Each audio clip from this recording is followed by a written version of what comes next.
Welcome to Free Thoughts. I'm Trevor Burrus. And I'm Aaron Powell.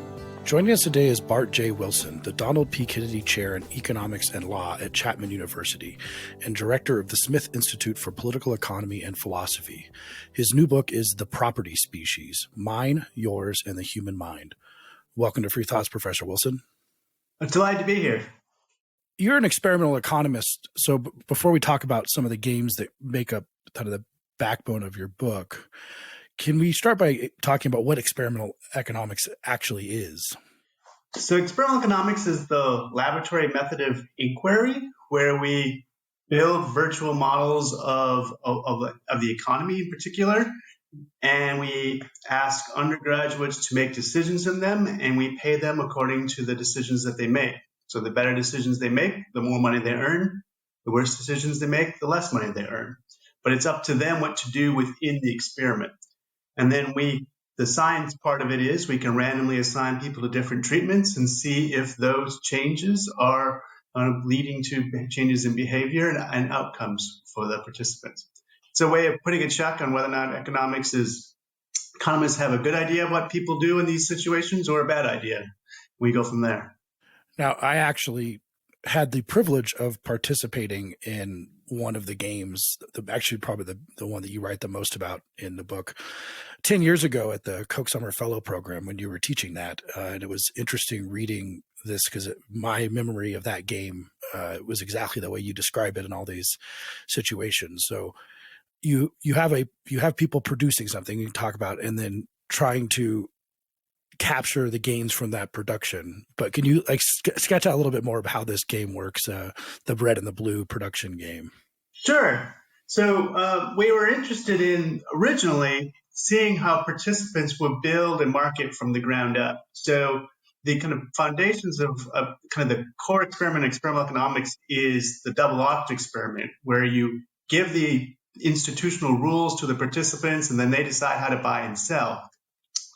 In this experiment, we wanted to see how they would build that auction mechanism up from the ground themselves.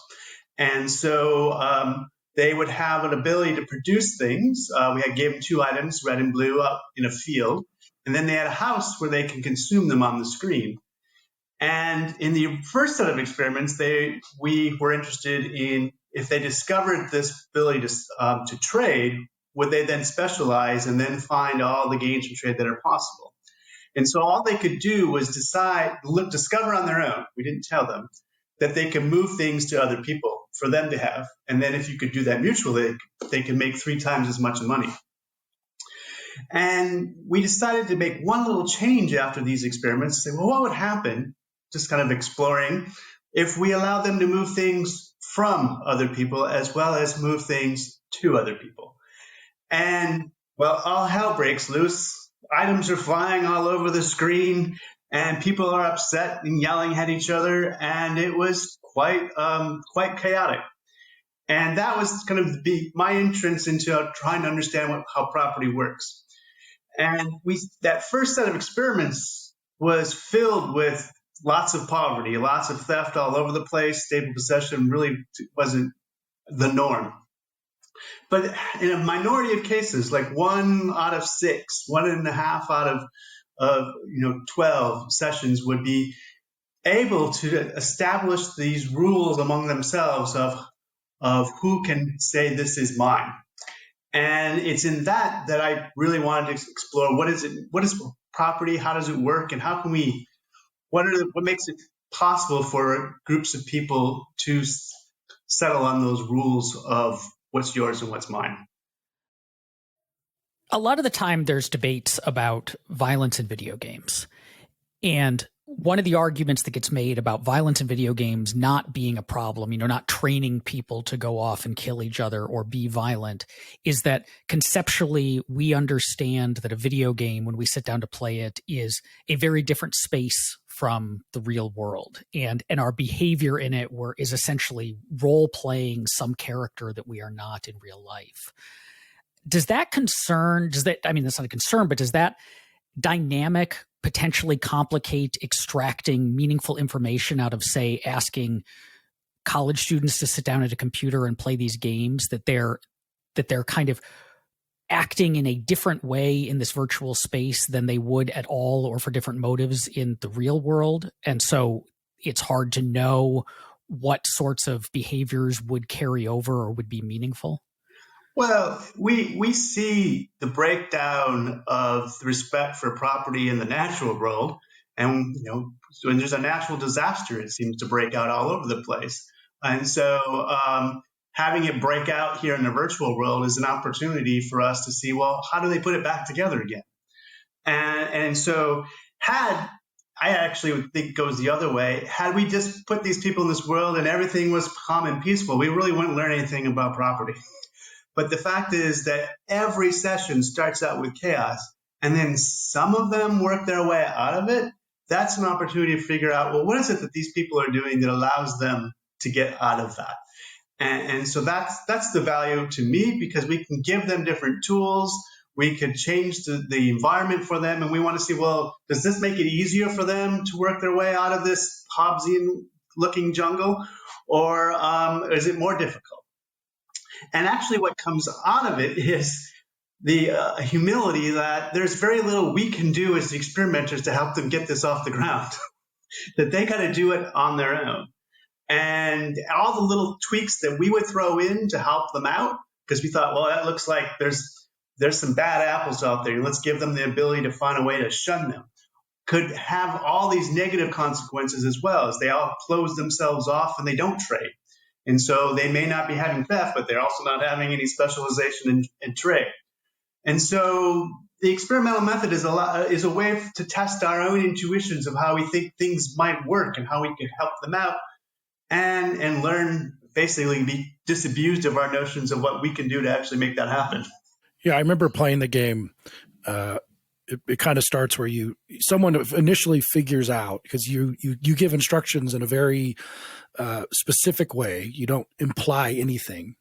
And then one of the groups figures out that you can steal, but that's part of the problem here, is that implies property just from other people. And then everyone starts trying to figure out who's doing the stealing. And then there's a lot of accusations. This is all in a chat box, by the way.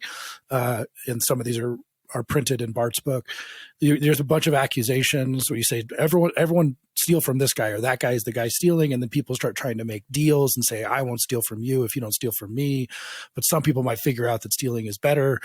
For me, it was pretty much chaos to the very end when you didn't have property rights. And as you said, that tends to be the case. But people do start trying to make deals when they figure out what's going on. But usually they aren't successful. Yes. And I think the key part you started with that description was that we give them very sparse language, just the bare details about how to move things around on the screen and how things work.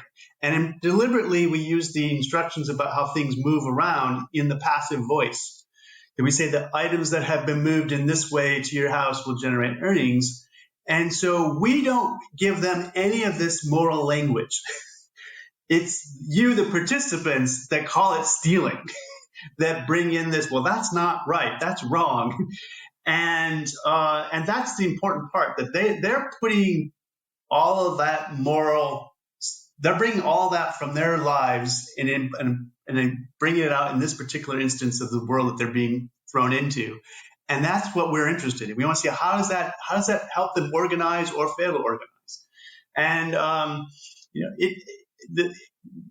the rare exceptions that were successful were the ones where we were kind of ignoring that and realized that's got to be the part where we start to understand, well, what makes them special?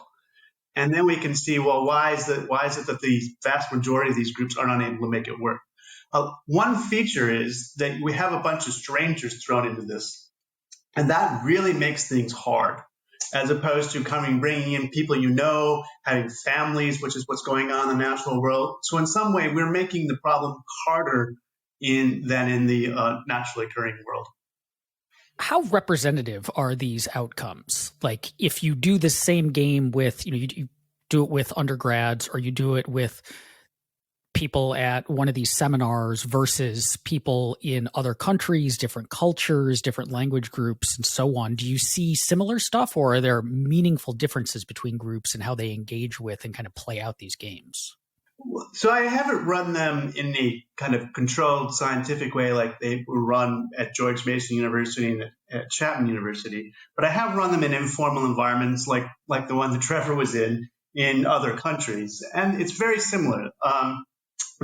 It's disconcerting to me because when they're discussing in the chat room in a different language, I'm not able to follow anything, so it's not as fun from that perspective. But I can see the items still flying around, and I think the way to think about it is that it is a contrived situation, but it's one where I'm trying to test my priors as an economist about how I think the world works.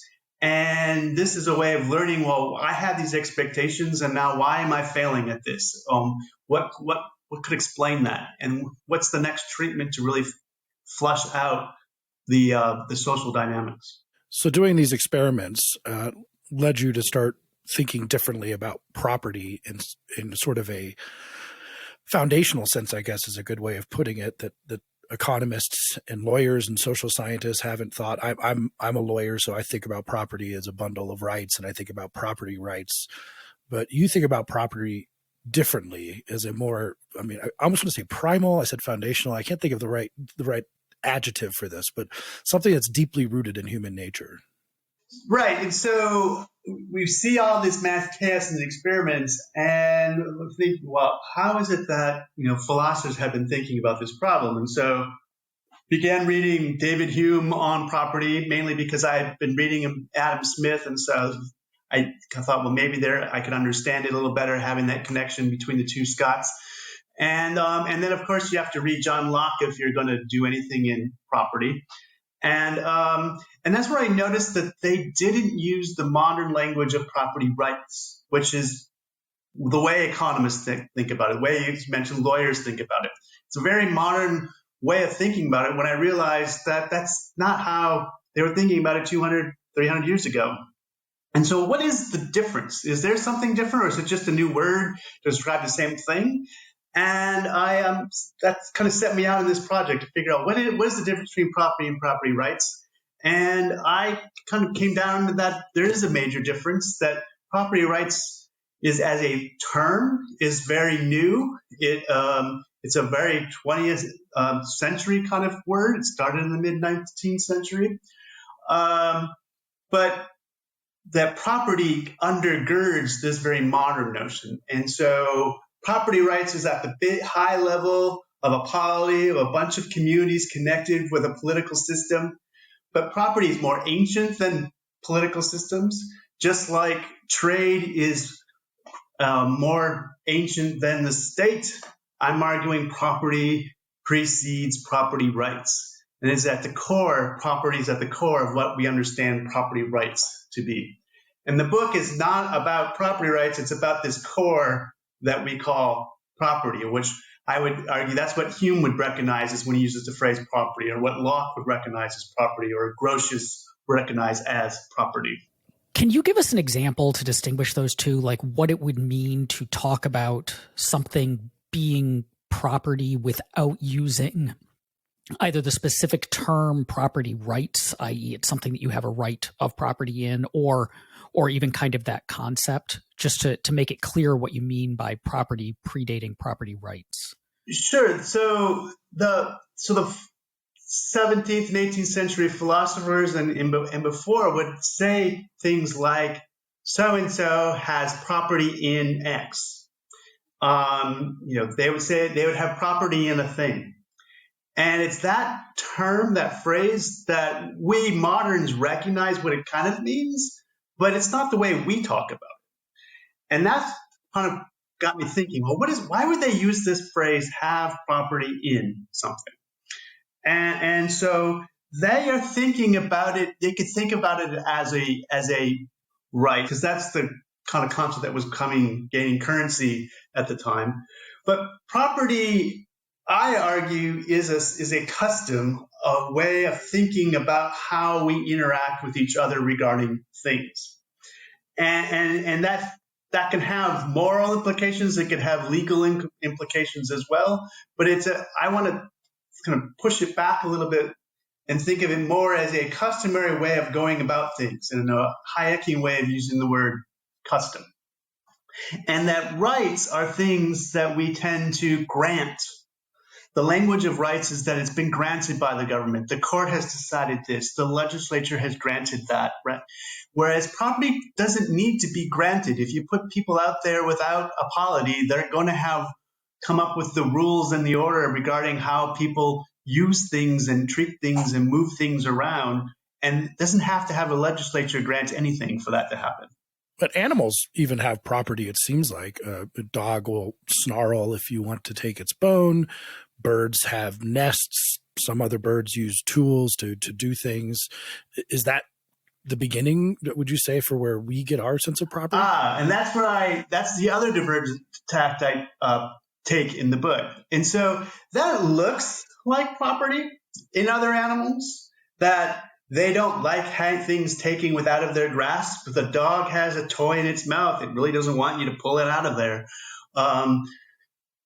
Bear sows are going to make sure that if you're in the way between them and their cubs, you're going to be attacked. So it looks like they have the same mechanisms for defending the possession of something. But I argue in the book that property is more than just defending against dispossession. That property is looking at a thing and recognizing it to be something different that has some characteristics of the world. And what you won't see in any other animal is this notion of being able to perceive it as mine and that is yours. And Adam Smith very famously made that observation that you've never seen an animal by its gestures and natural cries signify to another, this is mine and that is yours. Animals will react in saying, defending it being taken from them, but they won't go through the act of saying that is yours. They are going to refrain from getting beaten up, but that's not saying that is yours. And that's what I argue is special about humans, that we have this ability with abstract thought to change the characteristics of the very thing themselves and think of it as mine and that is yours. And that you don't have property until you have mine and yours. There are lots of different kinds of property, and it seems like some might hook more onto that fundamental sense of mine and yours or be more natural than others, which might end up depending more on property rights is the way you articulated it. And I'm wondering if that's borne out in games and your experimental research and the historical research. So I'm imagining on the extreme end of what would feel like kind of natural urges to believing we have a property in something would be, personal objects. And even people who are far less sanguine about robust private property than, say, libertarians are, typically thinks it's okay to have a strong property interest in the shirt on your back, and there's something wrong with someone coming and taking that. On the opposite end of that might be, strong property rights in the extended fruits of the corporation that you are the head of down to, the labor of the individual workers. And in between that might be large tracts of land. Is there, I guess, a growth in the notion of what counts as property as we start to develop the ideas of property rights and kind of legalize these relationships? And is there a point at which the kinds of things that we're talking about as property don't really map on to these fundamental senses that you're identifying? That's a big question. And I spend a lot of time in the book drilling down to, okay, where could this big difference occur in the human career regarding how we treat things? And I think the key concept of how property works is this very ancient concept of mine. And it turns out that mine is a concept that is in every language. In every language you can say, this is mine. And in every language, you cannot break that down into any further, smaller conceptual sets of meanings. It just means this and mine. And it's that concept, when that kind of comes into the human career, where I think property takes off. Because once you have mine, you can also do think about this reciprocally and say, that is yours. You can say about it, that is mine. And that is what you don't see in any other animal, that kind of abstract concept. And that I try to pin it down and make the case that that would come with tool use. And that gets us a connection between us and our, non-human primate cousins who are very flexible users of tools. And they pass that tool use down from generation that has to be taught. It can't just, they're not born with cracking nuts with hammer and anvil tools. They have to be taught that as a kid. And so it's that notion of tools and then mind that is the core of how property works. And that's why I spend the time focusing in the book on basically chattels and movable things, because I think that's where property started. And then we start applying, once we have this abstract concept, we can apply it all over the place. That's the beautiful thing about ideas. They can recombine, the world can change around you and you can apply them in new ways. And so then we started applying it, to land. The difference is land, however, doesn't move, but it still has these ideas of a border to it.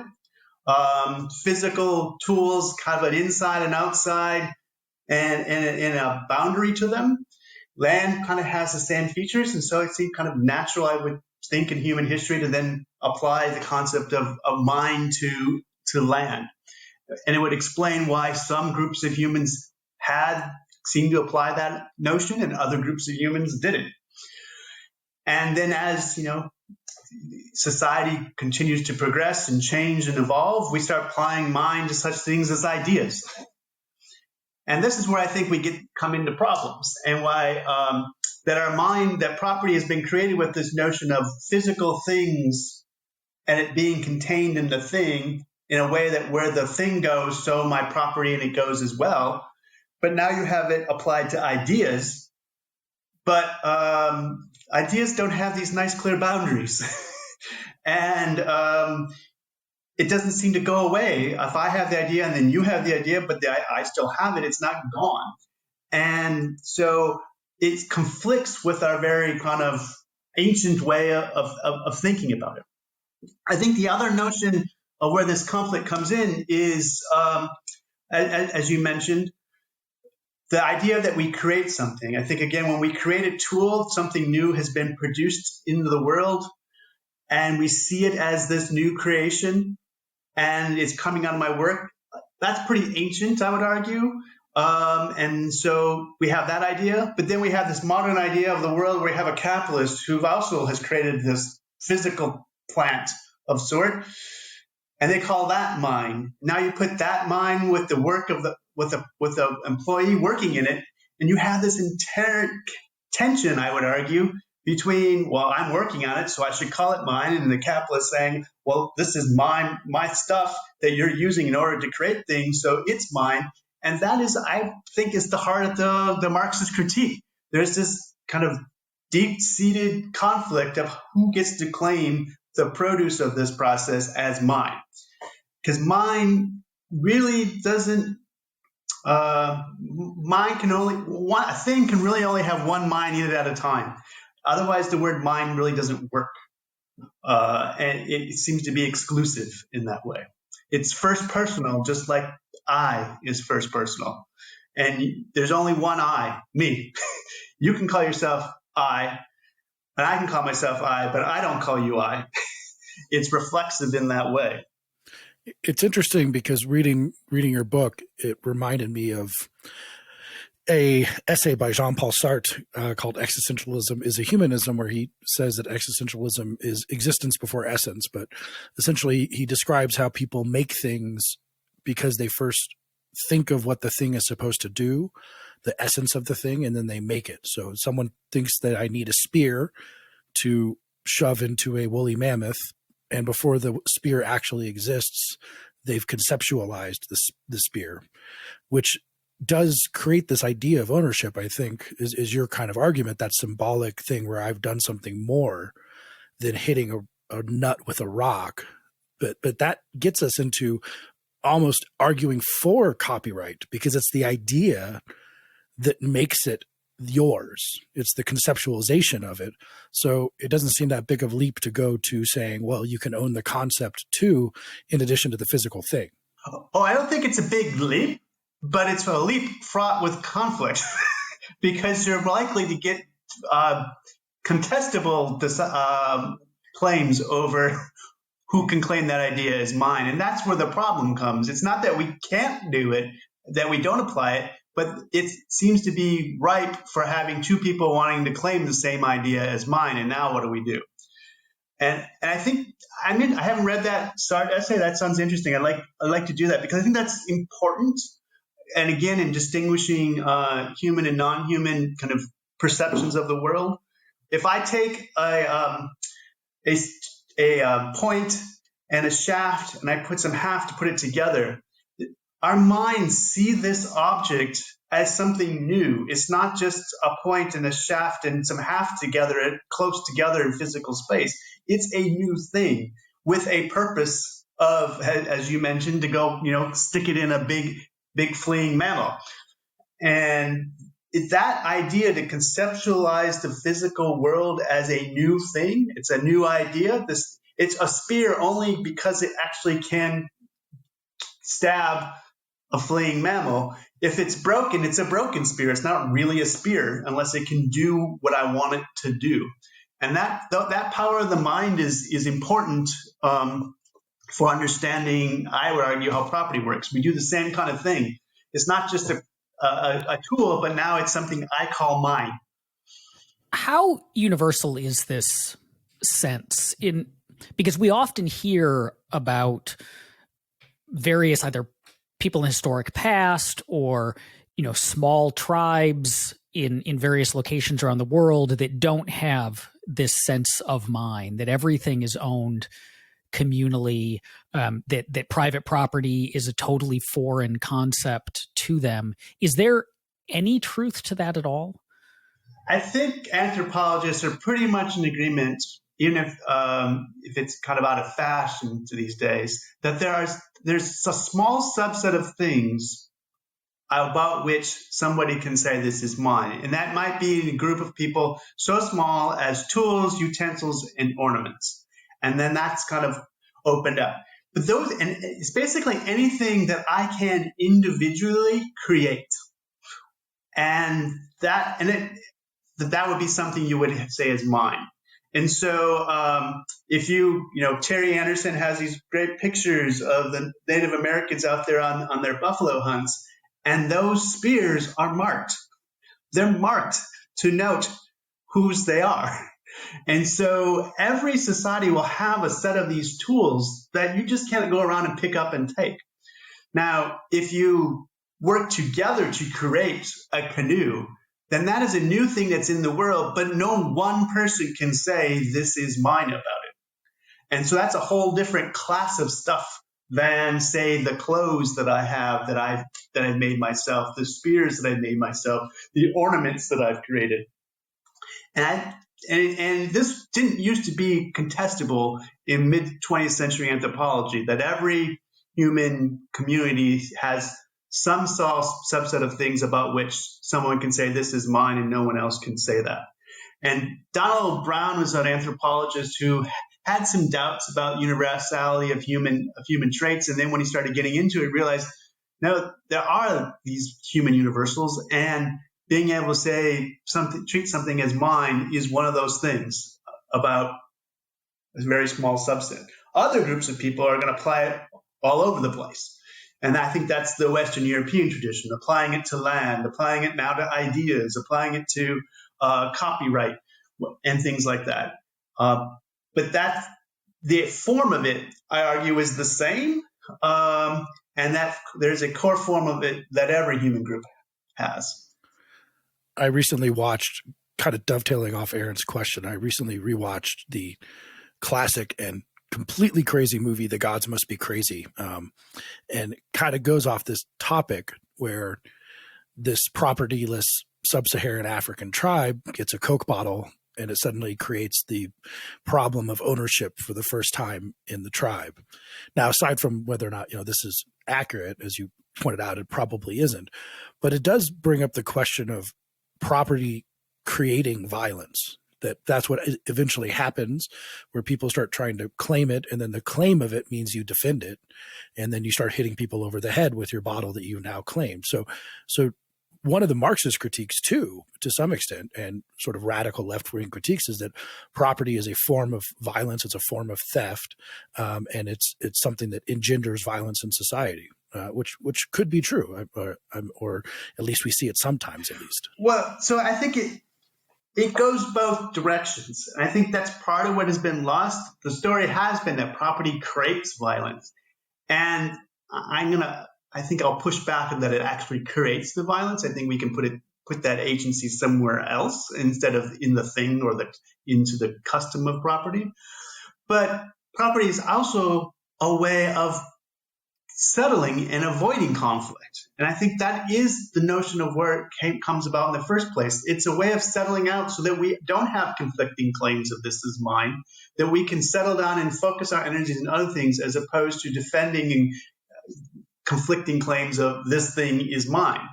And because human groups that are in conflict are less likely to survive, and those that are able to be more peaceful are going to have better lives and be more successful. And so property is originally, I would argue, that's kind of shakes out as a way to settle and keep conflict at bay. But anything that can be used to create peace can also be an object of envy and or even just general good faith misunderstandings of what the rules are, how things work, can lead to problems. And so every human society has to have a way of settling disputes. And property is one of those ways. And preventing disputes to some extent from occurring before they can occur. One of the things I like about your theory, and having, as I said, played the game, you have a line or a little section in your book, resentment prompts people to act, that actually the core feeling here is a feeling of resentment when someone breaks the rules. And that happens in the game when you start seeing that someone is stealing or accusing someone of stealing. Everyone gets very, very mad at that person as if they've done something wrong, even though no rules have been set up about these property rights, but there's something inherent in the thing. So it really is primal in that sense. It's that sense of in your gut that someone took something from you and you might want to go get it back. So it kind of builds out of the core emotions as opposed to abstract concepts. Yes, and so I'm very Adam Smithian in that sense, that it's sentiment, so which is a thinking and a feeling idea that prompts us to do something. And so we could have resentment because somebody has, we perceive as being harmed, of having taken the thing. We can also have resentment just because I resent or I envy what somebody else has, and that can be the source of the conflict. And that's why I think property can go both ways. And it's up to the community to decide, well, when is it proper to be resentful and when is it not?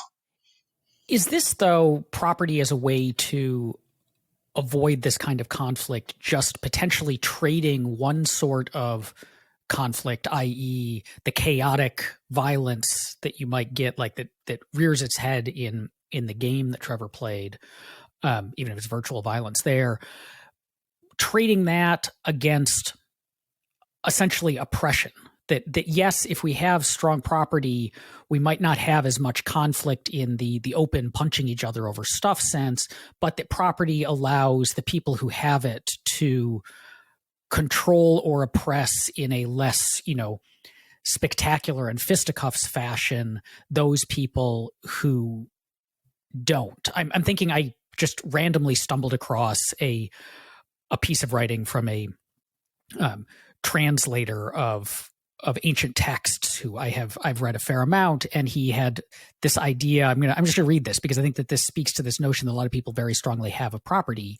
He said, "What makes a billionaire rich is not that they can enjoy relaxing on a beach. Seals do that and they have nothing. What makes them rich is that they can stop poor people from enjoying the same beach.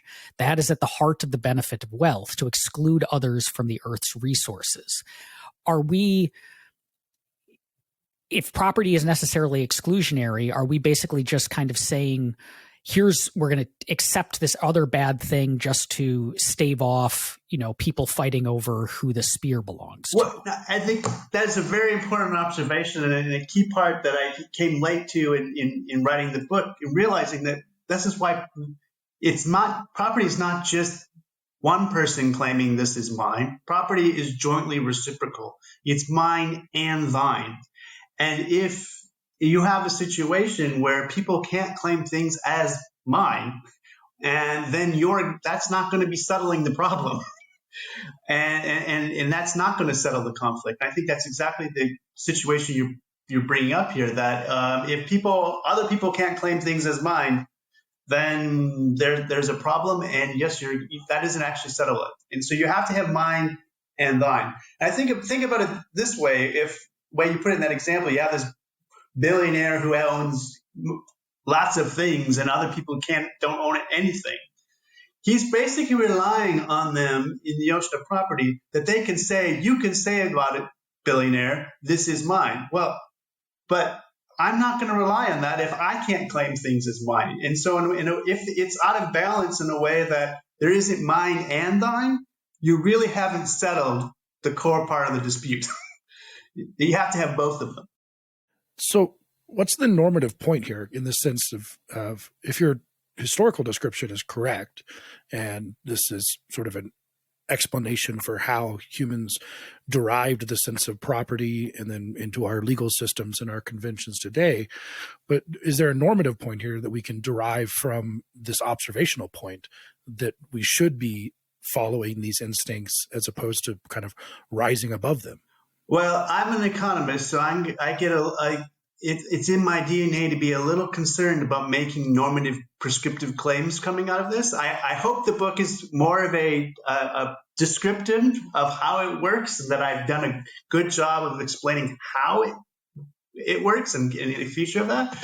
But part of it is behind my motivation for writing the book is to get people to think about, well, if this is the fact about how it works, and there are kind of community standards and people on the ground how it works, then that might mean there are normative things to consider at the polity level, at the political level of what we call property rights. And that can't ignore what happens at the very personal level and community level, which is perceived by them to be a very moral situation. So is there a normative claim? I'm sure there are. I'm going to be a little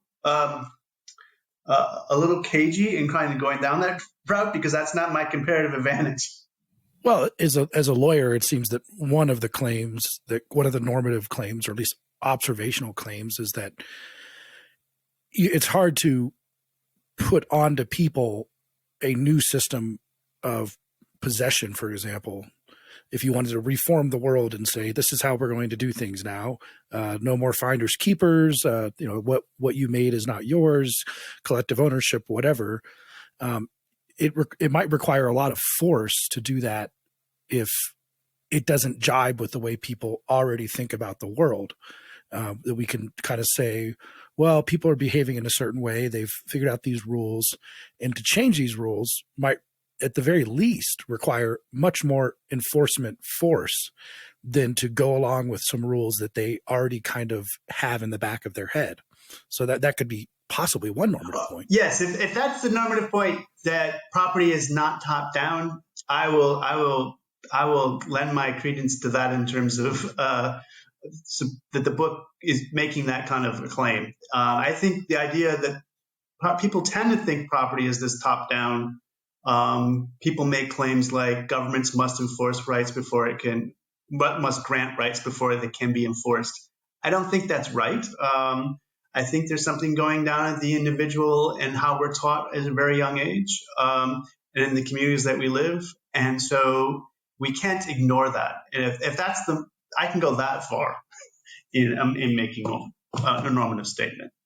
Well, in another experiment, one thing that I appreciated too, because you do reference both the famous case of Pearson v. Post, which is something everyone reads in law school about who owns the fox hunter or the person who trapped it, and also a case which I believe is called Smith about whale hunting.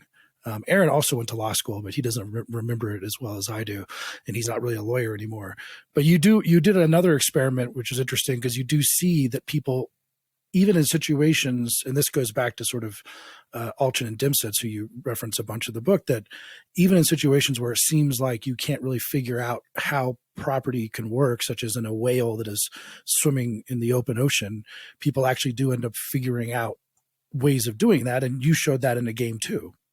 Yes. So I think there are some common ways our human minds will abstract this idea of mind and put it into things, and that there are some kind of basic rules about how that works. And so, I spend one chapter going through these found property disputes and arguing that this idea of the concept of mind being contained in the thing, it can explain our basic intuitions about who should be able to claim a found item as mine. And that we use those physical boundaries of the thing to help us solve that problem, and that we don't, we may not have been taught that explicit rule, but I think in a hierarchic sense, that rule comes out of all these different cases and disputes. And then I designed an experiment to put it to the test. And basically, the participants agree with me 80% of the time. I'm curious about how you design these experiments, like just what the process is of you've got some concept that you want to test or explore. How do you go about coming up with a specific game and set of rules that will inform that? So if it's being past experience will be the kind of a starting point. I think I've learned this. So I mentioned at the beginning, we had an experiment on how specialization, exchange are related, and then we just changed that, start looking at notions of property. For this book, I wanted to come up with a test that was coming out of these legal cases. And in one case, you want to pick something very stark. And so I picked the example of the case of Durfee v. Jones because it seemed to fit the theory really, really well, which means if the subjects don't follow it, they are telling me something pretty strong here that I need to look into. And so that's part of the design is, okay, how can I put myself way out there and then be ready to be rebuffed? And then if it's the way the participants conduct themselves fits what I expect, if that's the case, then I want to go and see if I can break it. How far can I push this before it doesn't work anymore? And so that's the tact I took in this project. Like, all right, I built this world that seems to mimic the case of Durfee v. Jones. And then and it seemed to work really, really well. And then I actually changed the piece that was supposed to change the result. I changed the claim of who could say this thing is mine, and all of a sudden the results didn't go anywhere. And so now I'm wrong. I have to find out why. And that, I think, is the way to think about experimental economics, the laboratory method of inquiry. It's to work on my expectations about how I think it works, and then learn, make sure I pay close attention to listen to what the subjects are trying to tell me. Now, you criticize in the book to some extent or comment on the way that economics books, say Manku, talks about property and the way it's referenced sort of in the beginning and a couple other times, but not really discussed. So if your book affects economists and how they think about this, how would you like the kind of first chapters of maybe in Principles of Econ textbook to talk about property differently than what they do now? Well, there isn't a sense that in the modern textbook that economics is really founded on exchange. They don't think about it. We take the familiar world around us in terms of prices, and we kind of take for granted what a price means, and we go from there, as to really get at the core, the way Adam Smith would think about it, that first of all, we have this basic disposition to trade one thing for another thing, and all the rest of it is just figuring out how to make that work as well as it can. And so we are kind of left with a modern sense that we got to have this top-down, government must grant rights before we're going to have trade out there. And I think we have the sense that trade and the state go together, where it's pretty clear that trade predates the state, and that property predates property rights. And property, I make the case, is what makes exchange possible. If we don't have mine and dine, we really can't get the exchange of stuff.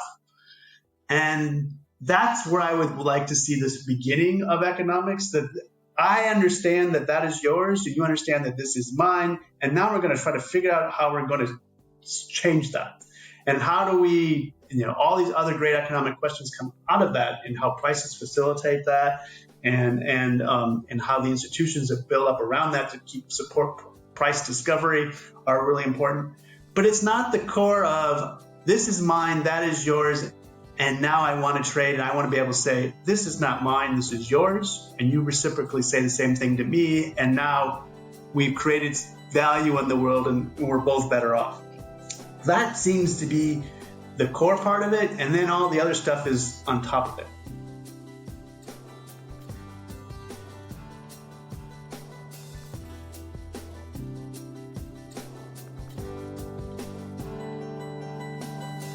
Thank you for listening. If you enjoy Free Thoughts, make sure to rate and review us in Apple Podcasts or in your favorite podcast app. Free Thoughts is produced by Landry Ayers. If you'd like to learn more about libertarianism, visit us on the web at www.libertarianism.org.